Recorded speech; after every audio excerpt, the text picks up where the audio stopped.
তিস্তা অববাহিকায় মানবিক বিপর্যয় রোধের মহাপরিকল্পনা বাস্তবায়নের দাবি আবারও আলোচনায়। এই আলোচনায় এখন ভারত বাদ। তবে কি চীনের মাধ্যমে বাস্তবায়ন হবে? যে মহাপরিকল্পনা নিয়ে এত আলোচনা, কি আছে এতে, বা আর বাস্তবায়নটাই কিভাবে সম্ভব?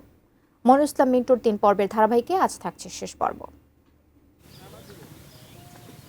পানি বন্টনে ভারতের অনৈতিক ঢিলেমি, হঠকারিতা এবং একগুঁয়েমি মনোভাবে তিস্তা তীরবর্তী ও আশপাশের প্রকৃতি রুক্ষ হয়ে উঠছে।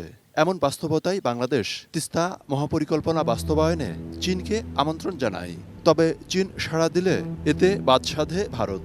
এরপর অবশ্য বিগত সরকারের সময় পরবর্তী সবকিছুই ছিল এক ধরনের ধোঁয়াশা। এই মহাপরিকল্পনা নিয়ে ব্যাপক আলোচনা হলেও এ সম্পর্কে সুস্পষ্ট ধারণা নেই কারো কাছেই। ব্রেকফাস্ট, টিফিন কিংবা স্ন্যাক টাইমে মজাদার আয়োজন মানে অল টাইম ব্রেড। শুনতে পাচ্ছি একটা মহাপরিকল্পনার কথা, এটা সম্পর্কে কিছু জানি না। ইন্টারনেট ঘেটেছি, কোনো তথ্য পাইনি। একটা 6.5 মিনিটের ভিডিও আছে চীনা কোম্পানির তৈরি করা, ওটার থেকে যা তথ্য পেয়েছি সেটাই হচ্ছে আমার আন্ডারস্ট্যান্ডিং। তো এই আর একটা 25-30 পৃষ্ঠার ডকুমেন্ট আছে। তো এটার ভিত্তিতে তো একটা মহাপরিকল্পনা বাস্তবায়ন সম্ভব না। অবশ্য পানি উন্নয়ন বোর্ডের নতুন মহাপরিচালক জানান, মহাপরিকল্পনা প্রণয়নের কাজ এখনো প্রাথমিক পর্যায়ে। কবে নাগাদ এটি পূর্ণাঙ্গ হবে তা এখনই বলা সম্ভব নয়। আর আমাদের এই পরিকল্পনার সাথে কিভাবে আমরা এই পরিকল্পনাটা করব, আগে বিস্তৃতভাবে পরিকল্পনাটা হয়ে গেলে তখন আসলে আমরা এই পরিকল্পনার জন্য, বাস্তবায়নের জন্য যা প্রয়োজন, আসলে সেই বিষয়গুলোর দিকে আমরা নজর দেব। তিস্তা পাড়ে বেড়ে ওঠা বুয়েটের এই অধ্যাপক মনে করেন, মহাপরিকল্পনা বাস্তবায়ন হলে নদী খনন, শাসন, ভাঙন প্রতিরোধের ব্যবস্থা এবং আধুনিক সেচ ব্যবস্থার উন্নত হবে। সেই বন্যাটাকেও আমি এই পরিকল্পনার মাধ্যমে নিয়ন্ত্রণ করতে পারি, কিন্তু যে আমার তিস্তার পাড়ে যে আমি বাদ দিব, কত উঁচু করলে আমার বন্যাটা হবে না। এখন তো কোনো কিছু নাই এখানে, তিস্তার পাড়ে গেলে দেখবেন কোনো বন্যা রক্ষা বাদ নাই।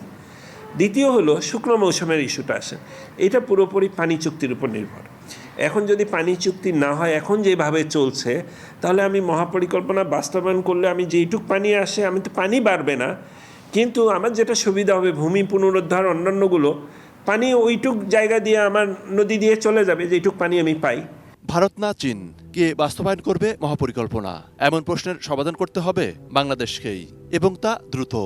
তাই যদি হয়ে থাকে তাহলে যৌথভাবে ত্রিপক্ষীয় আমরা চিন্তা করতে পারি যে ঠিক আছে, বাংলাদেশও থাকলো, চীনও থাকলো, ভারতও থাকলো, আবার কনসোর্সিয়ামও চিন্তা করতে পারি। স্থানীয়রা বলছেন, এই এলাকাগুলো একসময় গ্রাম ছিল, এমন অনেক গ্রামই এখন ধুধু বালুচারে পরিণত হয়েছে। সময়ের সঙ্গে সঙ্গে মানুষের জীবনযাত্রা অনেক পরিবর্তন ঘটলেও পরিবেশ এবং প্রতিবেশ রক্ষায় নদীর গুরুত্ব কি কমেছে? এক্ষেত্রে এই উত্তরাঞ্চলকে মরুভূমি থেকে রক্ষা করতে হলে তিস্তা বাঁচানোর কোনো বিকল্প নেই। মনির ইসলাম মিন্টু, 18 নিউজ, লালমনিরহাট।